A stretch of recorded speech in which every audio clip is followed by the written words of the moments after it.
Welcome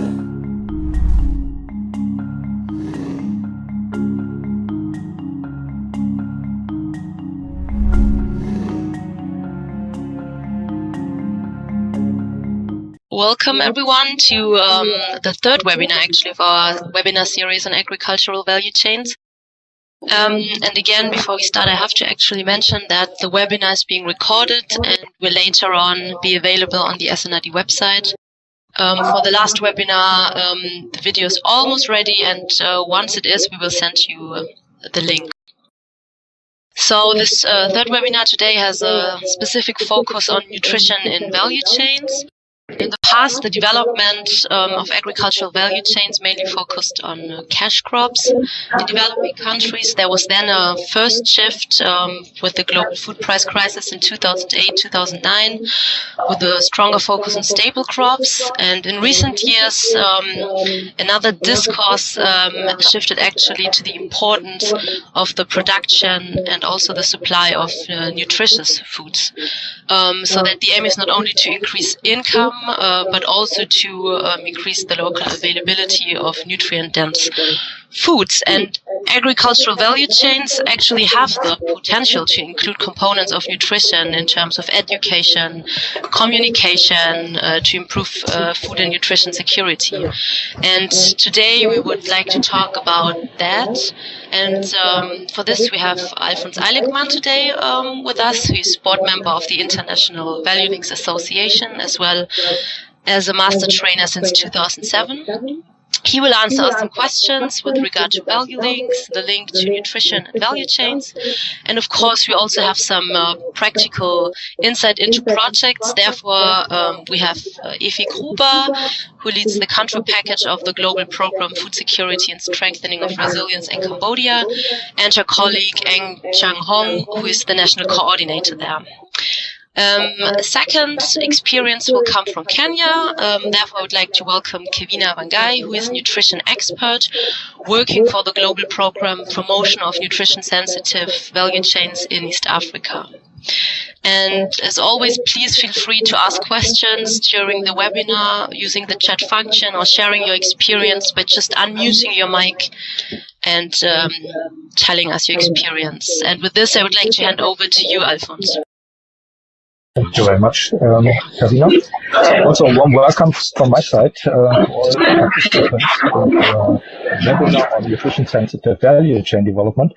And we would like to start with 3 questions that we would like to address to you regarding how you see the connection between value chain development and nutrition. And my first question to you is, if we promote a value chain successfully and income increases, the nutrition of the families of value chain actors will improve. Right, wrong, or sometimes?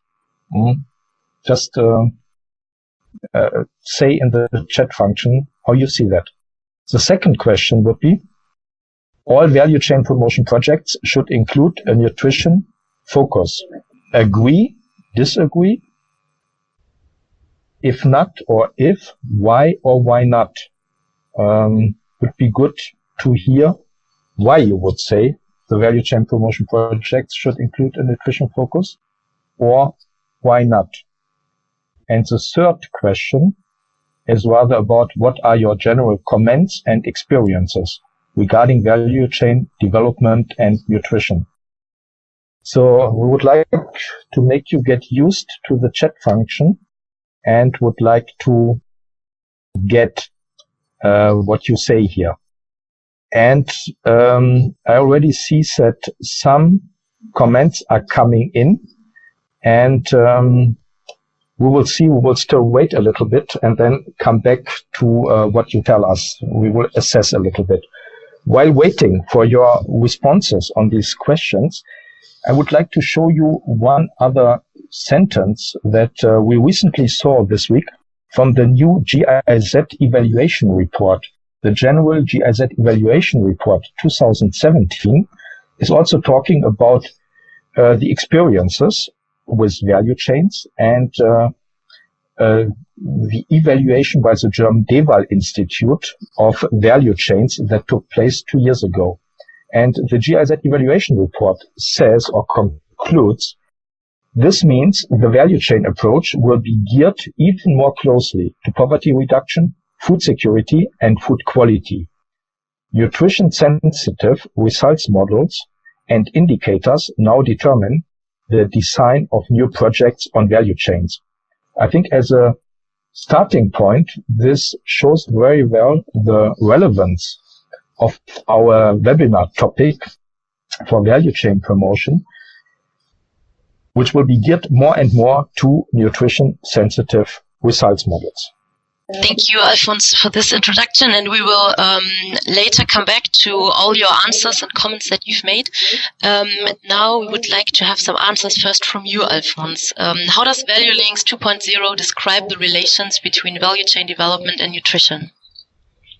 Yeah, in general, I would say that first of all, Value Links 2.0 puts much more emphasis on nutrition aspects and social issues in general than the first edition of Value Links in 2008. These are now main topics that we are addressing. And Value Links sees three main overlaps or areas that we should discuss. First of all, there's a very positive connection between value chain promotion and nutrition. We would first of all like to state that value chain promotion can increase food security and improve nutrition. In general, we are aiming at creating additional income of the target groups, and this income should be available also for improving nutrition, should at least be a prerequisite for improving nutrition.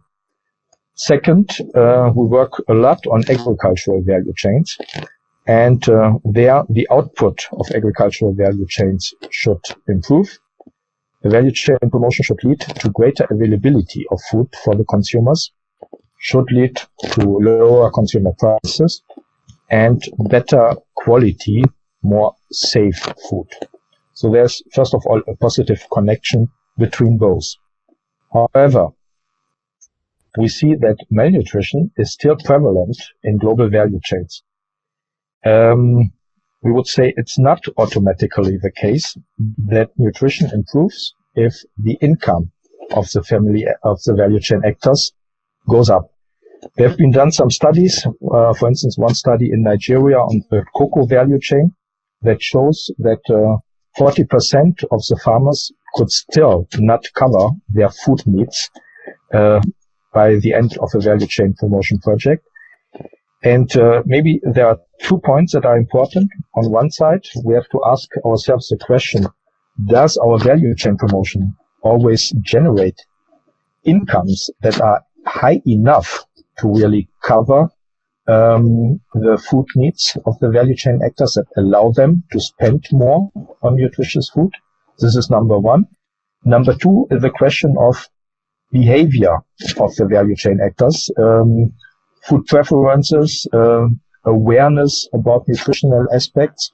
So it's a question, if the money increases, if the income increases, will it be spent on food or will it be spent on any other topic?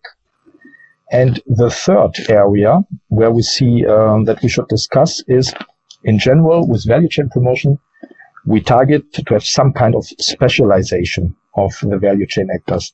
We want to increase specialization to become more competitive in the market. And this may lead to unintended trade-offs, negative effects, that the diversity of food that is produced is reduced when we promote a certain value chain. So this may have unexpected negative side effects for nutrition. Thank you, Alfons. And then a second question, what are the consequences then for value chain analysis and strategy development? Yeah. So first of all, I would like to say that it starts already with a selection of value chains. If we want to put more focus on nutritional aspects, we should select value chains that are important as a staple food, or value chains that come up with products of high nutrition value to improve the nutrition of the population. Number two is value chain analysis. Not sure to what extent most projects already do an assessment of diets, of nutritional behavior, of nutrition status of the target groups. This should become more and more a regular value chain analysis activity. And then we have different strategic options for value chain upgrading, whether to work directly on improving affordability of healthy food, increase production of healthy food, reduce food losses, improve the quality of the food, or on the other side, to have accompanying activities with advice on the consumption of healthy food, with nutrition trainings, better knowledge about nutrition and hygiene practices. And also we have to put more focus on gender relations in the household, which is usually linked to nutritional issues. And by the end, also projects should have more and more nutrition indicators. And then what different intervention options do we have when it comes to value chain upgrading? There are different ways how to structure the different intervention options. I like very much the way the discussion paper Value Chains and Nutrition of the International Food Policy Research Institute structures this, as it's very clear and simple, and I think easy to remember. First, they talk about a demand side pathway. We can promote the consumption of nutritious food, raise awareness for nutritious food, and also for other related health aspects, such as hygiene practices. On the other side, we can have work on a supply side pathway to enhance the supply of nutritious food, increasing output, reducing costs, improving profitability to make the production of this nutritious food more interesting for the value chain actors. And we will also be able to introduce new types of nutritious food. And third, there's a chain efficiency pathway. We can work on having higher nutritional value in the food, improve nutrition density, have fortified food, and on the other side also work on food safety, have less contaminated food, work on storage for improving food security.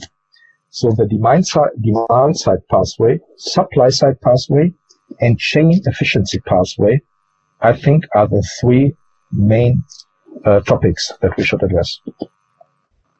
Mm-hmm. Okay, thank you for mentioning these pathways, but how can we describe them?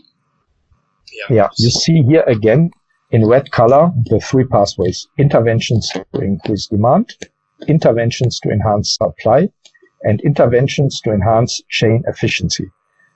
We can work on one pathway or we can combine them in a project, and I think we will see later on examples of two projects that combine different activities from the three pathways. What pathway we mainly focus on depends on the constraints that we find in our analysis. If there are main deficiencies in diets, if the awareness on nutrition is not good, if the feeding practices of children are not good, then maybe we should mainly focus on behavior change campaigns.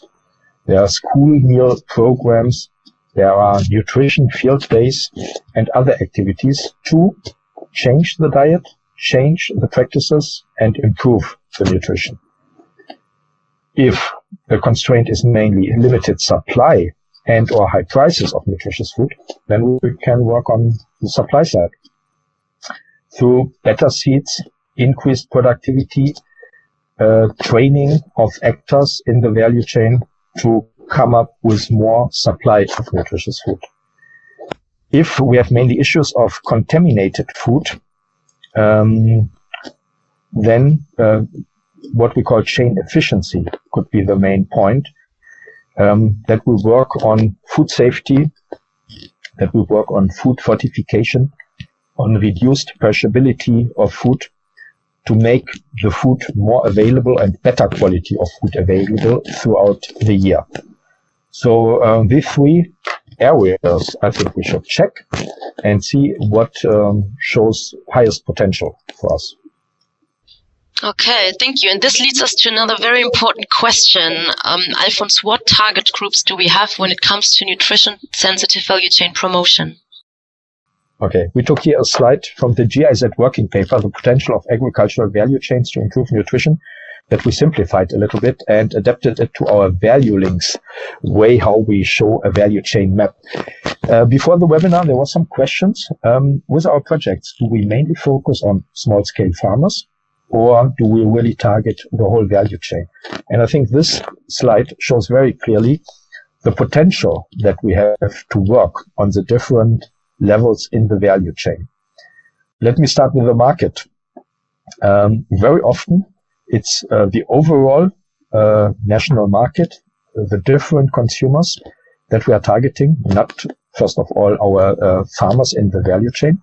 And it's important to understand the market system, to understand the market channels, the trade channels, the different market segments, like here, village market or urban market, to see what exactly is the target group and how can we reach them. Maybe through other actors in the value chain. You see here the next is the urban retailer as an example. Traders in the value chain can be partners to reach the population. They can distribute information. They can be our partners in nutrition communication campaigns. We mention here nutrition for employees, not only for the retailers, also for, in the end, all different actors in the value chain. The employees can be a target group.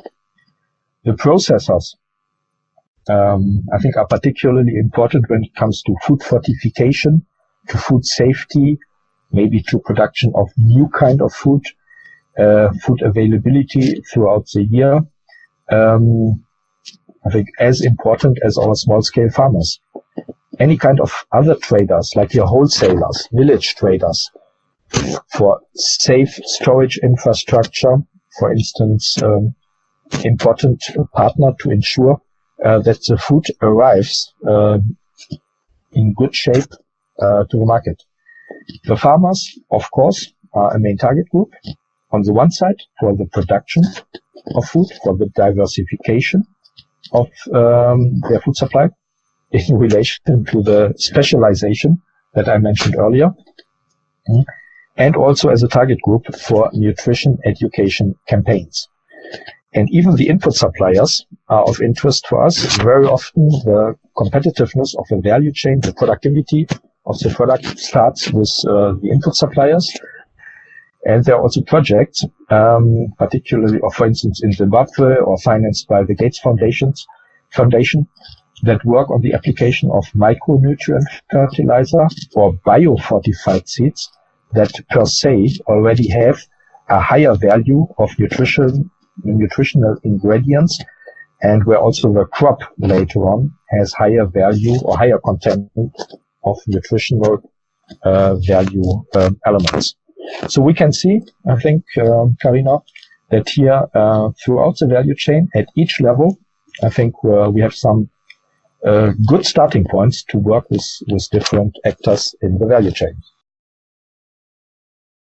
Other point is what indicators need to be measured. And there I would like to ask you, Karina, to answer this or present this slide because you worked a bit more on this. Yes, thank you, Alfons. As you mentioned before, actually, value chain projects normally unfold their impact through different pathways, which could be production, income, as well as market availability. And these pathways can further make an impact on aspects of food as well as nutrition by including interventions, for example, enhancing supply or demand of nutritious foods or introducing new types of nutritious foods, as Alfons has mentioned too. So these impact pathways then can not only lead to an increasement of access and availability of food, but also finally lead to an improved quality of diets among all value chain actors. And when doing so, actually, we have to also take care of other underlying determinants that are very important, like health issues, care aspects, especially for women, make sure that there is fine access to health services, as well as improved sanitation facilities.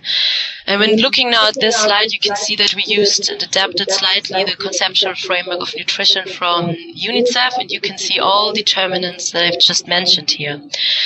And in brackets, you can see examples for indicators to be measured in order to take care of this determinant. For example, when it comes to food availability along a value chain, and this already happens in value chain projects, you would measure the production of a certain crop.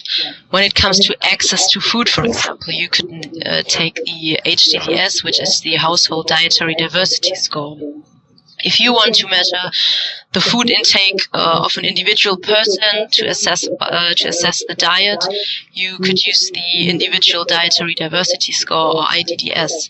And this should get the indicators mentioned here should just give you an idea and show you some examples. So we're not talking here about the complete list. This is really just to give you an idea what is possible, what is feasible using this framework. And with this, I would like to give back to you, Alfons. Okay, thank you, Karina. And in fact, I would like to hand over to Katja Altinčicek, who is heading the team working group of GIZ for food security, nutrition, and resilience. And Katja, could you discuss with us some other important questions that we maybe did not yet cover so much with the first introductory slides that we presented?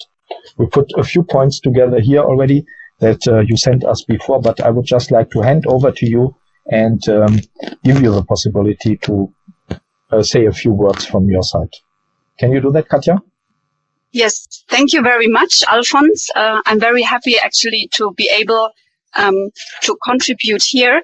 So I've asked some colleagues in our working group on food security, nutrition and resilience.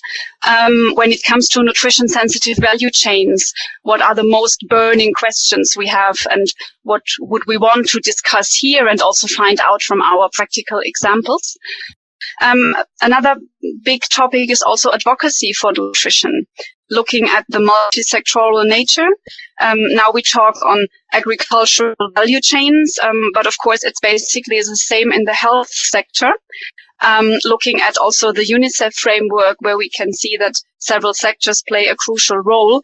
And then the question, how do we best, do the advocacy for nutrition and discuss with partner ministries how important the integration of nutrition is. Another point we've had is how do we achieve the behavior change of value chain farmers in terms of their own nutrition. Of course, they can consume directly the crops they have planted and harvested, but they can also sell them. And what do they do with the money? I think this is an aspect we also need to consider and how best to do that. The fourth point is, do value chain actors benefit from the marketing of products with higher nutritional value? And are value chain stakeholders interested in the nutrition topic? And last but not least, do projects have enough time and resources to address the additional nutrition topic? I think that was also mentioned in some of the comments at one of the initial questions. Does nutrition always have to play a role? And maybe the factor comes in on priorities and time and resources and willingness and capacity of the target group. So those are the 5 most burning questions we have had. I would like to come back to the point of advocacy for nutrition in the agricultural sector, where you said we have to work on this in the partner ministries. And I think as far as I know, partner ministries, agricultural ministries in our partner countries, it's a rather new topic for them. And it reminds me a little bit of when we talk with value chain promotion about how important it is to have a market perspective and then only later the production perspective, what is difficult sometimes in the agricultural field to understand. And here I think it's similar. I think very often our agricultural ministries are so much concentrated on increasing production, increasing income, that nutrition is not something they are really looking at. It's not their responsibility. It's maybe the responsibility of other ministries, of the Ministry of Health. But the close link between agricultural development and nutrition, I think, is something that is still not understood well by many people. Maybe, Alphonse, first of all, from my side, thank you very much for this impression. Since, like in my case, I'm working on nutrition and it's based in the health sector. Mm-hmm. So it's very interesting to hear from the agricultural side how the nutrition part is being perceived. But I think in general, in our working group, that's also the same impression. It's, of course, in many policies already mentioned, in many strategies, but then when it comes to implementation, then it's basically also, well, there are budget constraints, and then it may be setting priorities, and nutrition may be not one of them. Mm-hmm. Yeah. May I comment, Alphonse? Yeah. Okay. Yeah. First of all, I don't think you are really right that nutrition is often sort of not present in our partner agriculture ministries. Usually they have a very strong unit that works on households and nutrition and gender issues. So I think at least from the countries I know, Kenya is one of them. Maybe the Kenyan colleagues can also say how it is in Kenya. That's the case. The second point I would like to make is where I have a problem. We have always only few resources at hand. And so say we work on potato value chain, and then comes nutrition, it comes climate change, it comes gender, and possibly further topics. Yeah, we cannot do everything. We really need to focus. I don't know how this is handled, really selecting on the focus. Mm. I see this as a big problem. I see it is important to have nutrition in it, but it's also important to have adaptation to climate change in it. It's also important to have gender in it. So how do we deal with the multitude of demands and not to come up with something where we can't properly deal, say, with core themes? Yeah. Thank you very much, Eberhard. Very good point. That's really a challenge that there are so many demands to address different topics. All topics are important per se. How to deal with this is a practical challenge for all projects. And I would also say that when we talk about nutrition-sensitive value chains, we work on value chain development. We cannot cover everything, but there where we have a close link, where nutrition problems are very important in our value chain, where we have a real issue on nutrition, or where we have real solutions on nutritional problems, where we can take it as a market opportunity even, where it can be a good starting point for a value chain promotion project. I think there where the overlap of importance and possibilities is very big, there I think we can really make it a point and do something about it.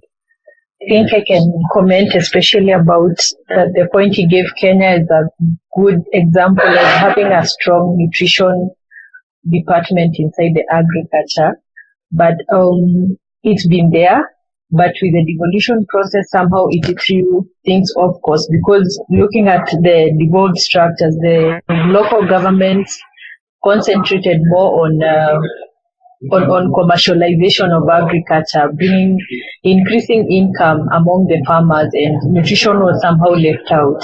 But I think with a lot of advocacy efforts from most of the players, UNICEF and the other stakeholders in nutrition, it is slowly now coming back. We had a department which we called home economics under nutrition, under agriculture, which was really looking at the utilization bit of it and also promotion of nutrition.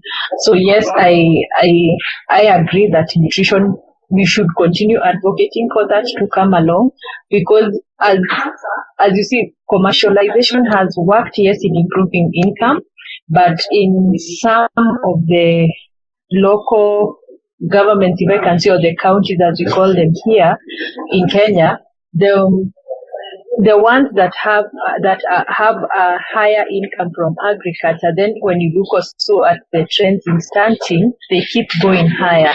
So then it somehow speaks to you and tells you that once we commercialize, then we don't ultimately have the income going to the food, but maybe it is invested in other resources. Okay. Thank you very much, Karina, and I'm happy to hear that the reality is maybe a little bit in between what I said and what Eberhard said, so that I'm not totally wrong, that nutrition could have a stronger advocacy in the partner ministries. It's just to contribute to the topic, is it logical that the Ministry of Agriculture and Advisory Services, the Rural Extension, is taking into their curriculum, into their Rural Extension services, gender and nutrition? In Cambodia is not the case. That's very interesting that they are focused very much on the family income, of the farmer's income, monetary income. And the last 10 years, Cambodia has become a low middle income country. The last 10 years, the farm households income has been doubled, right? But the stunting rate didn't develop a lot downwards, right? The stunting rate of children below 5 years is still almost the same. So it doesn't automatically lead a better income, right, from farm production to a better nutrition from the farm families. Mm-hmm. Sometimes, for instance, in Bolivia, I saw the opposite, right? The farmers sold all their vegetables in the value chains for exporting even, but they had a very, very bad own nutrition, right? Living from wheat flour, and from Coca-Cola almost, and from sugar. Mm-hmm. Just to make it a little bit more dramatic, right? Mm-hmm. So it's not automatic linkage, right? If the Ministry of Agriculture doesn't include these topics into their main advisory services, it will be very difficult. At least in Cambodia, it's the case. Okay, and I see Heike Oeffler. Heike, you also wanted to briefly specify your question. I'll give you the possibility. Thank you very much, Alphonse. The reason I'm asking for the good practices, I just want to be clear that it's not misunderstood. I'm not doubting that we have good practices, and I would be very interested in the Cambodia further discussion. The question I have is, it goes probably a bit towards what Eberhard has been also raising as a bit of a concern in Eberhard, as far as I understood him, said that he fears an overburden of additional topics to be catered in value chain promotion.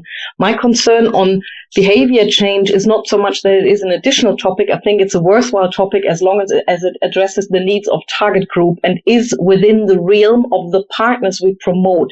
And that is more my point on the behavior change. I would be very interested in learning who was successful in that and how, because from the value chain projects I worked in a couple of years ago, I would have had difficulties with the partners we were working with by then, how they could, within their scope of influence behavior change in nutrition. But that might have changed, and there might be new programs and different partners today and different approaches.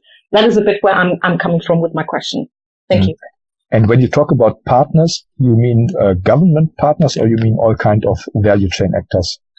I mean both. I mean the government partners, a GIZ program is embedded in the agriculture program, and I mean the implementing partners in a value chain. Yeah. Okay. Because at one point we come also, and this is something probably I would like to put into the discussion, we should not always do as if there were no conflicts of interests. Yeah. For example, by 10 years ago, I was working in Kenya and we supported potato processors within a value chain promotion setup also to process crisps. Now, crisps is not a very nutritious food. But it did add value at local level to Kenyan potatoes, and it met very well the economic objective we were supposed to meet by then. Now, today probably would look at it differently, and there might have been then a conflict of interest, and I would find it interesting to discuss that a bit more, maybe not necessarily now and today, but within this discussion of values and nutrition-sensitive value chains. In short, to what extent is nutrition interesting for the different partners if they mainly want to increase their income or the income of the farmer families and have their commercial interest first, and then we come with nutrition as a more social issue. Okay, Heike, let's maybe also the two projects that we will present now, maybe there are some experiences how the different partners in Cambodia or in Kenya, whether it's government or private sector partners, how they responded to the nutrition approach. Maybe you can take it up also in your presentation. This way I would like to continue, and I'm very happy that we have Ifi Gruber and Dr. Cheng Hong from the Musefo project here, and they prepared a few PowerPoint slides on the project, where in Cambodia it's a big issue, I think, the nutrition, but I will hand over to Ifi and Hong. Just to introduce our project, we are part of the global program Food Nutrition Security Enhanced Resilience, which also Katja Altin-Cicek's country package is part of. We are 11 countries. And here in Cambodia, we have a different approach like other country packages, a little bit different. We are working, of course, in the health sector. We are docked on a maternal and child health project, but we have also a quite strong agricultural component. Hygiene, agricultural production, enhance the diversification of agricultural production, and also should lead to an improved, to a more diversified food intake within the family household, the farm household or the rural household, we say, but not only, but mainly. So we have production and consumption in one micro unit at village level and household level. So Hong will talk to you a little bit about, describe to you the current situation about nutrition in the country, and also what are the causes of this malnutrition, of this nutrition status, and so on. And I will take over later. Good afternoon from Cambodia, ladies and gentlemen. Before we start our presentation, I would like to give you a brief background about the situation of the food insecurity and malnutrition in Cambodia. According to the project baseline of the Musefo is a part of the global program as introduced by Afi a while ago. We've seen that about 83% of the family experience with the food insecurity, especially for the rural household. If you look at in the level of the minimum dietary diversity, we see that only 47 of the children under 2 years old that can reach this minimum dietary diversity. At the same time, if you look at the level of stunting in nationwide of the Cambodia, there are 32% of the children under 5 are stunted. And even some of the specific geographic area, the assessment were found that even more than this level. And at the same time, we also look at the level of the knowledge among the Cambodian population about the nutrition is quite a concern, because there are long times ago that there is no education on this matter, so it is a quite concern. At the same time, the knowledge and practice of the nutrition counseling at the health center is very limited. If you look at the level of the training curriculum for nurse and midwife, there is none of the nutrition. I mean, just a little bit, so it's hardly for them to capture knowledge on this matter. As mentioned by Afi a while ago, that we look at the level of the economic in last 10 years, it's quite a lot of development process in Cambodia, but at the same time, the level nutritional status of the people are still remaining the same. And right now, we also concerned that look at the nutrition transaction, that our tradition, how we can say the practice here in Cambodia, we mostly prefer to buying unhealthy food from the market or in the village rather than cooking at home. So it is quite a burden concern for the malnutrition. If you look at the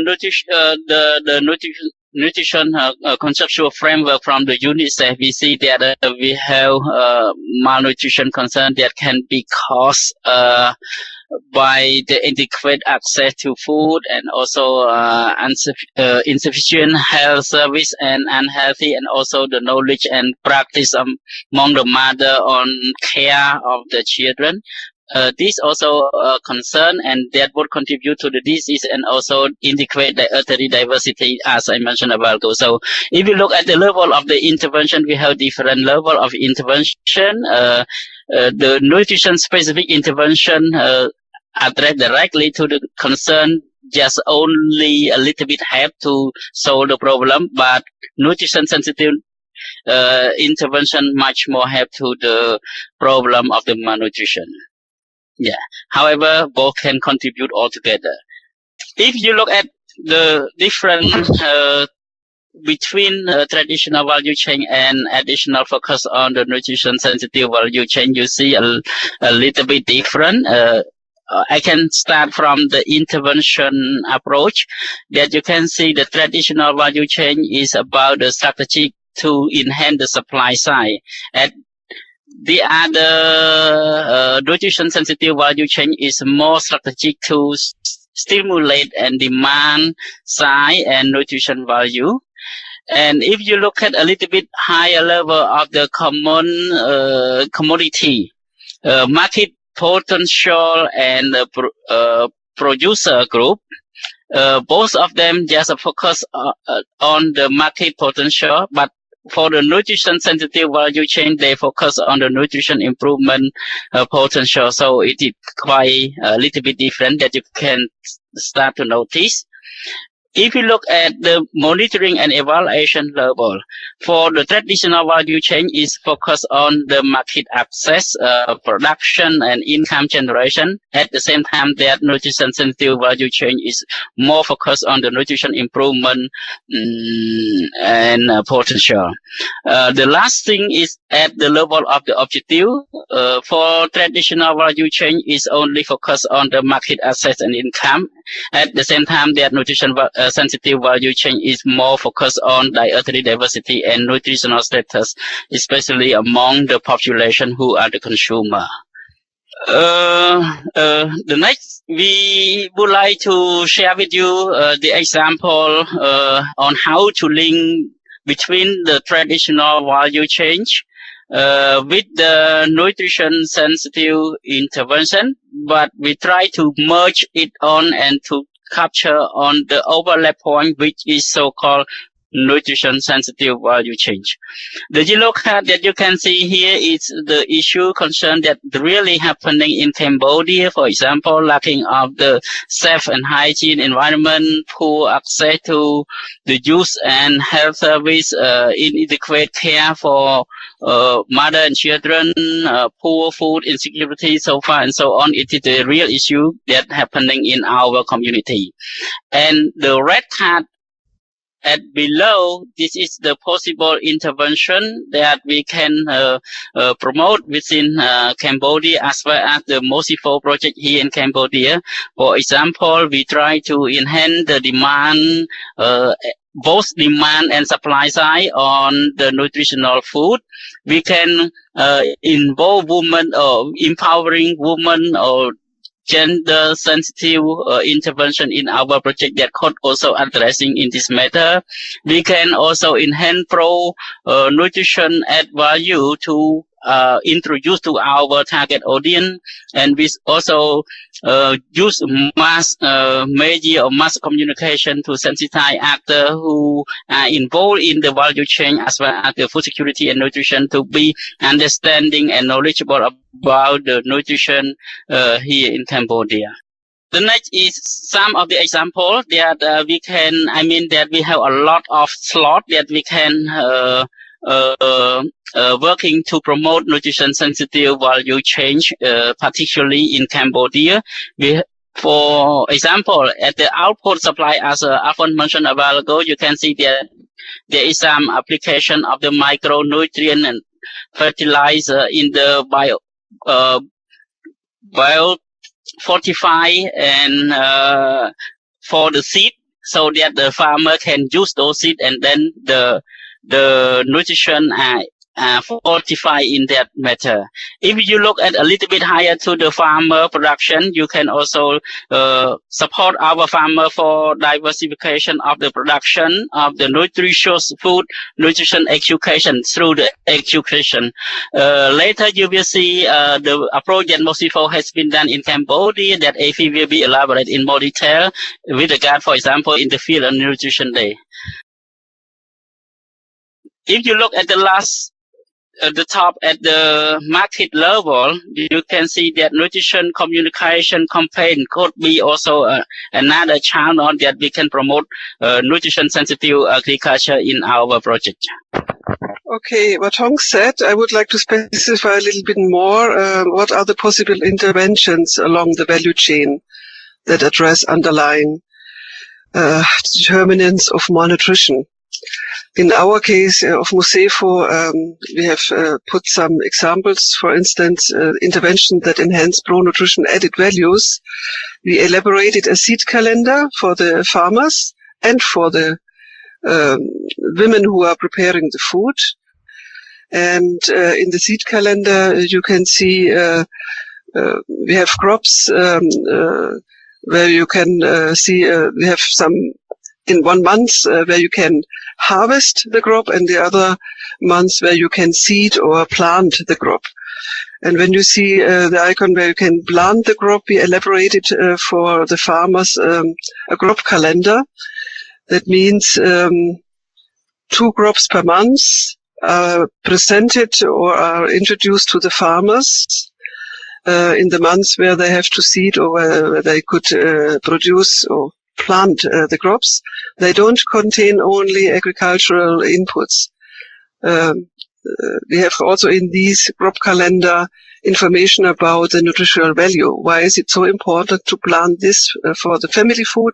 This crop, for instance, pumpkin or another vegetable like or moringa tree and so on.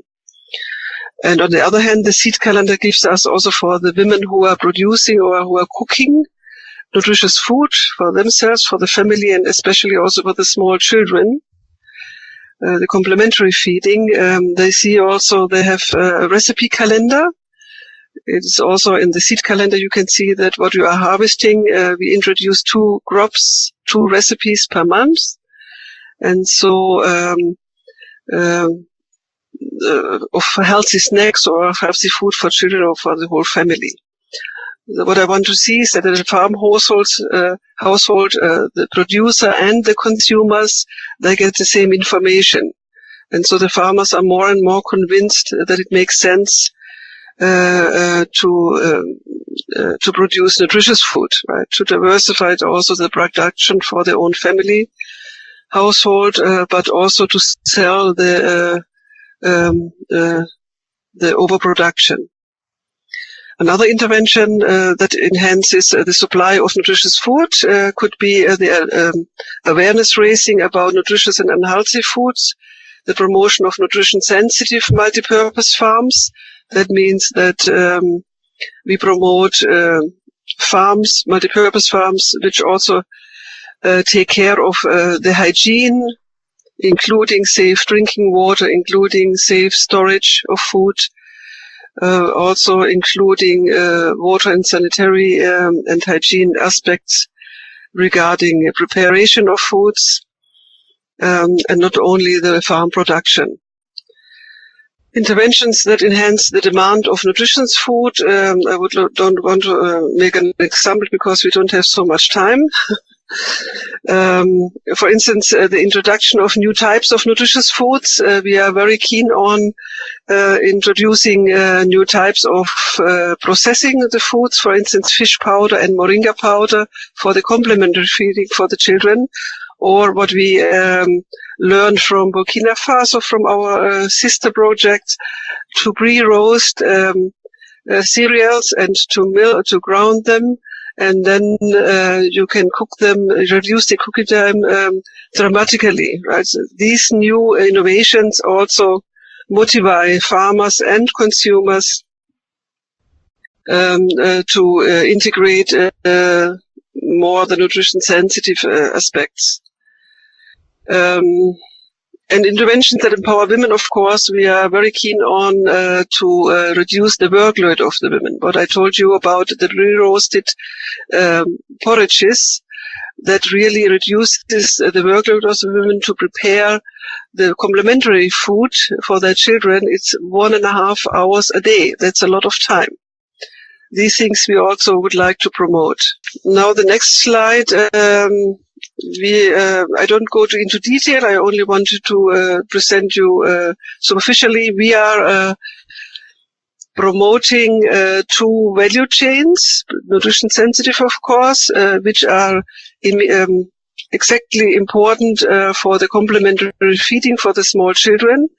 This is one is fish powder and the other one is moringa powder. These are very nutritious ingredients for the porridge, which traditionally is many times only a watery rice porridge, right, which doesn't contain a lot of micronutrients, only maybe rice, water, a little bit sugar, and sometimes a little bit meat or a small other ingredient. But we would like to enrich this porridge, and so then we started to elaborate nutrition-sensitive value chains of fish and moringa powder. Yeah, if I just may interrupt briefly, you talked about this porridge with low nutrition value. First of all, there was a question of Eberhard in the chat. He is asking what is typical unhealthy food in Cambodia, which you mentioned in the earlier slide. Is it maybe this kind of porridge that you are now fortifying? It's the watery porridge, and it's also in a very early stage. The small children get unhealthy snacks, right? They get sugary snacks with sugar, or also the parents or the other caregivers. We have a phenomenon in Cambodia that more and more people in the smallest village buy the food from the markets, from the very small markets. So they just buy, of course it has to be cheap, and the food seller also wants to sell a very expensive food of a cheap quality.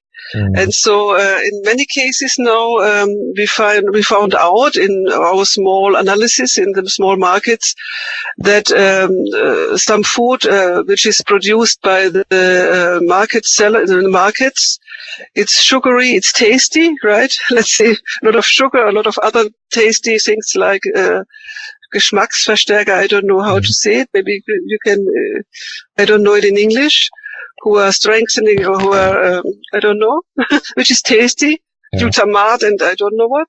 And so these children don't eat any more healthy porridge, right? So we have to be very, very aware that we are going to the markets and doing advisory service to these women mainly who are selling this kind of food. Not only to the women who are buying the food, right?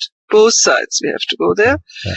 And also what we saw, that's why we are strongly promoting healthy snacks that could be also very tasty, right? Right.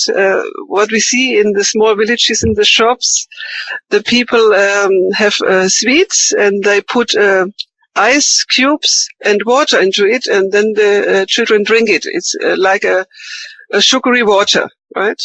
To a very early stage, and so early caries and so on also grows. Mm-hmm. This is a real, very fast growing phenomenon, and also obesity grows, right? Also not because of a very rich food and too much food, it's because of the wrong food.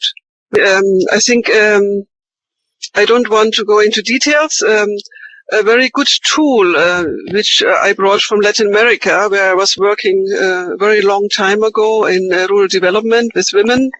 It's the field days, and we adapted it in Cambodia to do field and nutrition days. That means we are conceptualizing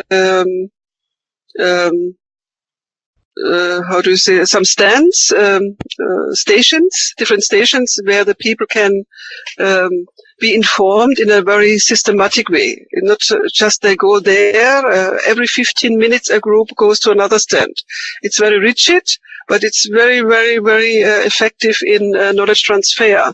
We also make a pre and post test, also with illiterate people, farmers and women, which we have a lot also there. Mm-hmm. So it's a real good instruments to share crucial messages about health, hygiene and nutrition sensitive agriculture with the people to whom they are most beneficial, to farmers, to women of reproductive age and to children, to our target groups and to the farmers. That means to the producers and to the consumers, which is very important for the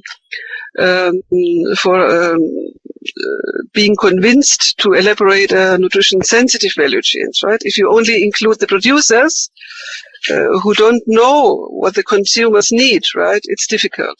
So the producers also get information about nutrition counseling and so on, the 1,000-day window and so on. And so thanks to this well-planned and implemented logistics, the food and nutrition days can reach up to 1,000 people of these target groups at one day, right, within maybe 6 hours. Right? It's a very, very effective tool.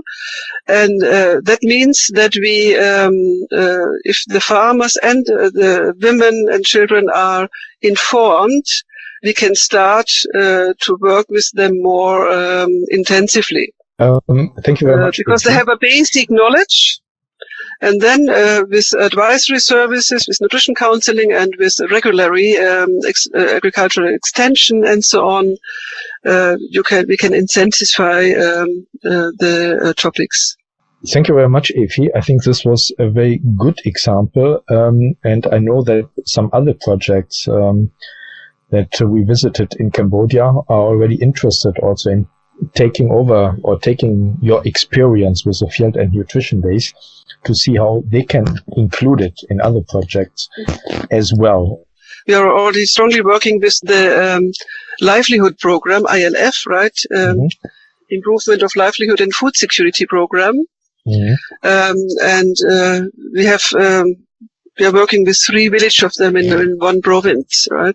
Mm-hmm. But very soon, all our global program representatives from 11 countries are coming to Cambodia for our global meeting in March, and they, at least 11 countries, they will go for a field visit, and they will all see field and nutrition days in 2 provinces. So at least within our global program, it will be disseminated already. Okay, very good. And I'm surprised that in a country like Cambodia that is developing so fast with so high economic growth of, I think, 6 or 8% per year, and people are getting richer, but still 83% of families experienced food insecurity, and this stunting percentage. Yeah. Very, very strange also that this is still so important there. I hand over to Kevina. And Kevina, are you there, and can you tell us about your experience? Yes, good afternoon, ladies and gentlemen. I'll be taking you through our case, the nutrition sensitive potato value chain in Kenya. For a successful value chain for successful in value chain promotion, an increase in income will not necessarily improve the nutrition status because one, it depends on the priorities of the families, and also then we can have the purchase of less nutritious foods, especially the empty calories, which people look at and feel like they are more prestigious. For improvement in nutrition status, therefore, some factors need to be put in consideration because one, people might be buying the wrong food, basically not because they want, but because they do not have the knowledge of their nutrition, the impact they have on their nutrition status, or how they can be able to access nutritious foods, some of them which are very close to them and cheaper maybe than the foods they are buying. Secondly, we also have to look at the availability and the access to the local markets. Market supply also determines what people eat and consume and how far they are from the market. Normally, somebody will not take a lot of struggle to move from one area to a distant area to buy a foodstuff. So we find that even though we promote the value chains very well, we increase the income in the pocket, but the markets are not supplied with nutritious foods, then we might not be able to reach the nutrition impact that we want. Another thing is the culture. You find that there are some of the nutritious foods that are culturally not acceptable. For example, if you look at the African context, most of the African communities do not really value the white meat, that is the poultry and the fish. Most of them will normally go for the red meat. So even a family can sell a chicken to be able to buy red meat from a local butchery. So then again, with the knowledge, probably would be able to walk around culture and also negotiations with the community so that they can understand the nutrition importance of some of these foods. We also have the aspects of storage, of how food is distributed, and some of the food end up losing its nutritive value mainly because of the way it's stored, and then they end up just consuming food that is not really nutritious because of the way it was stored, so it lost its nutritive value. The distribution, for example, I can give a case in Kenya that at one point you can have a lot of milk being produced in the North Rift and the central region of the country, and then we do not have any milk in the northern and the northeastern region of the country. So the distribution also matters. So then you will have excess that is sometimes even forward or goes to it. But in another part of the country, then you also have people who are not accessing the food commodity. Then we have the control of financial resources of the household. Now this brings the gender issue into interplay. Who controls the financial resources in the family? And the person who controls, do they really have nutrition as the first agenda, or do they have other investments such as education, probably real estate or buying property as their key role? So then you might find that the families generating income has improved their income because of a promotion of a particular value chain, but instead of buying food, then maybe they will take their children from public government schools to private schools where they pay more, and so they cannot, on the other hand, afford to get nutritious foods. So as I had highlighted earlier, our project targets to increase yields of 40% of farmers through promotion of good farming practices through the farmer field and business schools.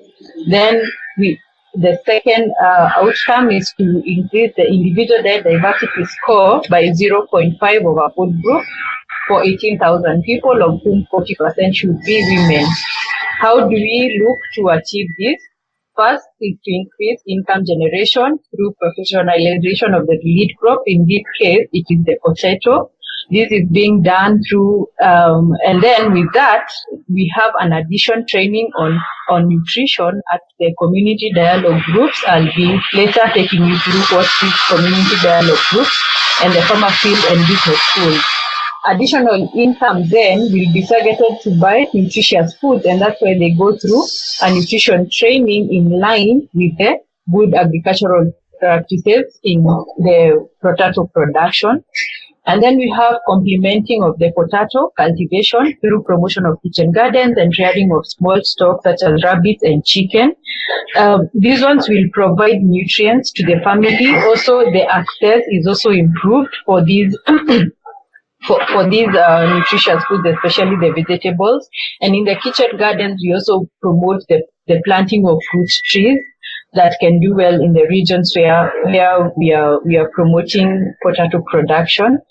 So then with this, then the family can be able to at least access nutrients from the kitchen garden.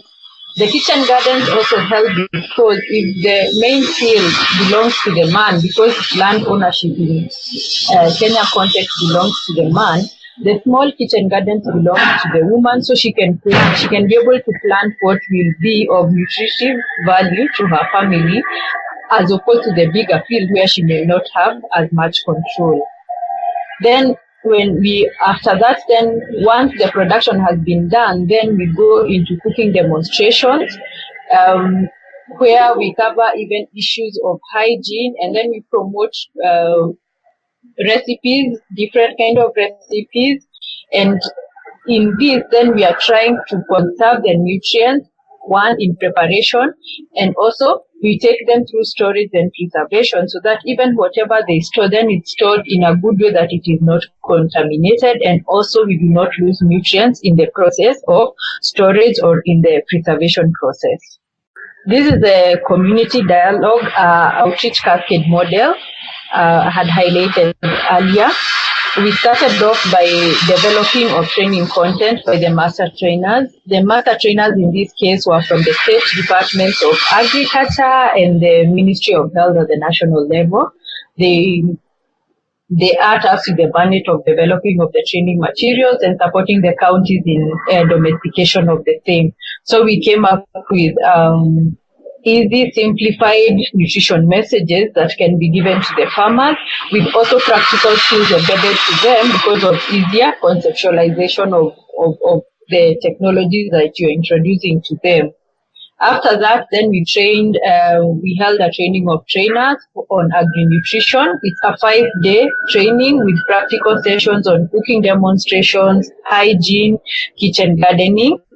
The trainers we trained 85 trainers from the local governments. These are government employees, basically, from the Ministry of Health and the Ministry of Agriculture. After that, the 85 training of trainers trained community health volunteers. These are in the health extension system. They are the people who really who are usually the link between the community and the health and the bigger health structures. So the community health volunteers are from something we call community units. This community unit is where somebody has a number of households where you promote health messages. So on top of this, then nutrition is usually one of their key objectives because they are mainly trying to pass preventive messages to their communities. So we trained 750 community health volunteers already. And those 750 community health volunteers each forms a community dialogue groups of between 10 to 20 members.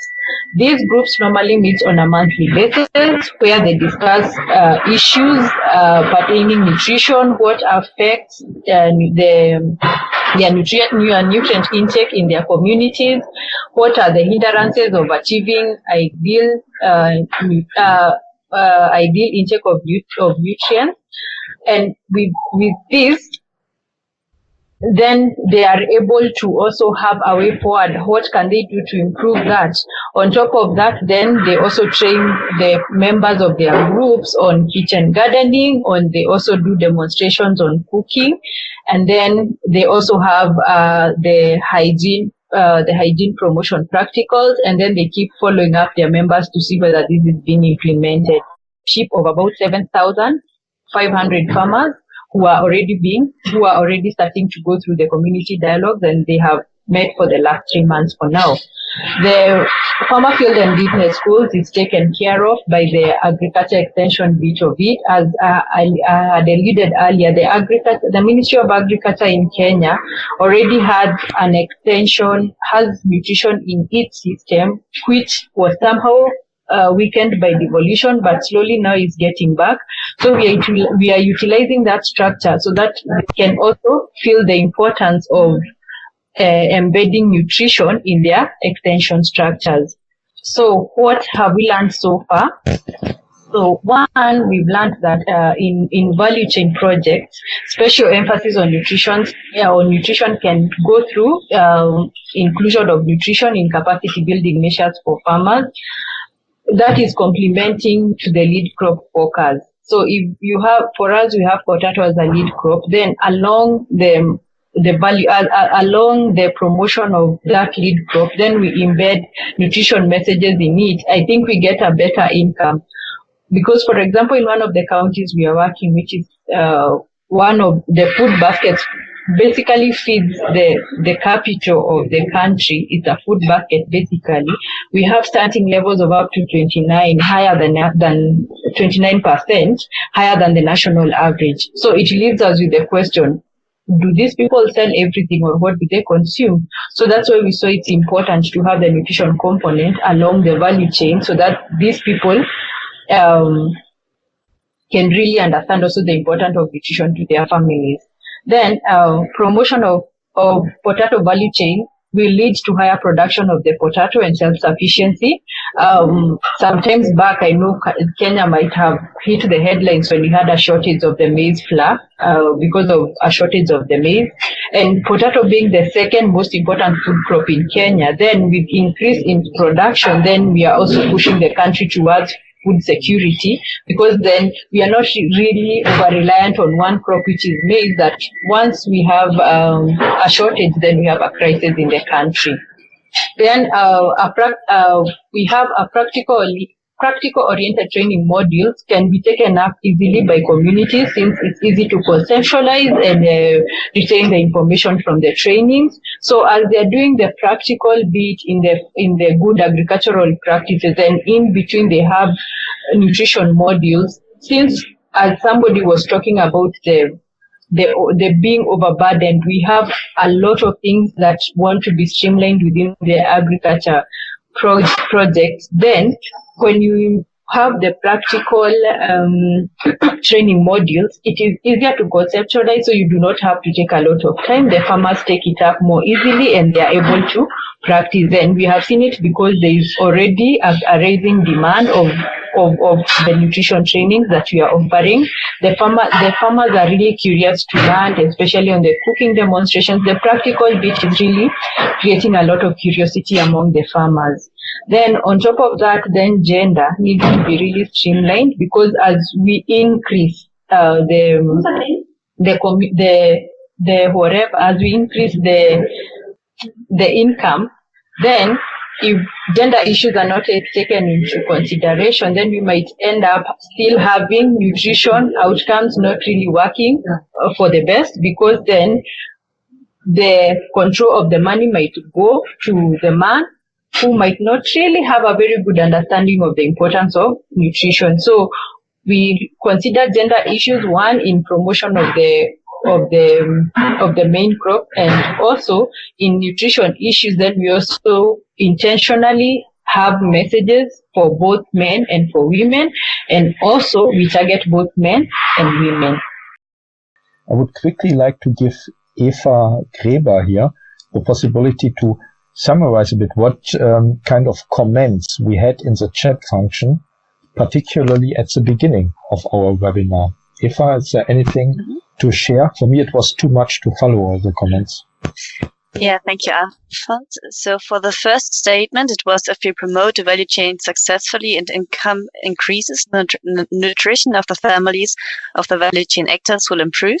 So the majority said it's wrong. They said increasing income does not necessarily translate to improvement in nutrition status. And only 2 participants were of the opinion that it's right. But a few thought that it is sometimes the case, and many were of the opinion that there are links, but it depends on the income distribution in the households and on the priorities, and that there are impacts on the quality and quantity. And then the second statement, the opinion was very clear. So it was the statement that all value chain promotion projects should include a nutrition focus, and only one participant said that it needs to be included, and the majority said that it shouldn't be included necessarily, and that one needs to be clear on the objectives, and it also depends on the need of the target group, and that nutrition is an important topic, but it should not necessarily be included in value chain projects. Yes. Okay, thank you very much, Eva. So we see that we discussed already there are pros and cons. We should not we cannot do everything at the same time, but still the majority of people said the project should include a nutrition element. Interesting feedback. Now regarding the presentations, the project examples. Is there any particular comment or question that one of the participants would still like to ask or to state?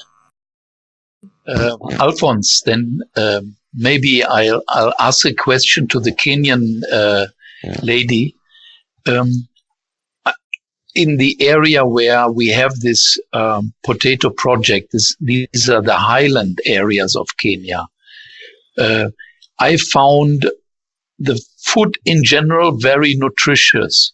Yeah, so it was usually if you eat something there, it has potatoes indeed, but it also has peas, beans, vegetables, kale, the sukuma wiki. It's already a very, very good diet, what I generally observe. We at that time, I was part of designing this potato project, were sort of forced by BMZ to put in the nutritious component. But I wonder, is there really a problem? Yes, they prepare the food basically with the potatoes, the peas are available, the beans are available, but the question is, does this happen on a daily basis? And what part of the potato do they utilize?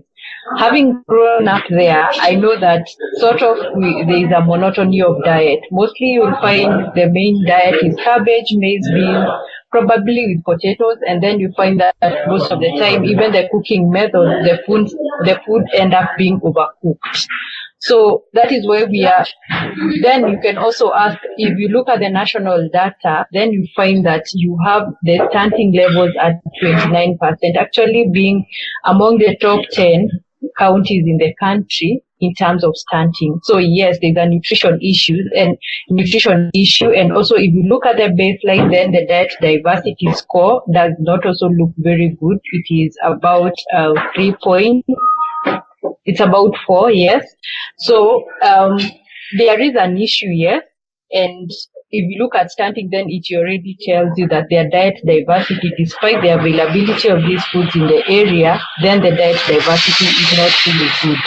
And also from the community members themselves, as we interact, they really own up and say, no, we've been not cooking right. We've been making monotonous diet. Mostly they told us that the easiest to prepare is mainly mashing potatoes with maize, not always that the beans are very much available. Yeah, and for the fruits, the markets sometimes are not very well supplied, or they don't see the need, or for some, then they buy less nutritious foods. For example, they buy bread, they buy the biscuits for their children, they buy the high calorie foods, mainly the commercial juices, not the ones from the fruits, but the ones that are just full of sugars and chemicals only.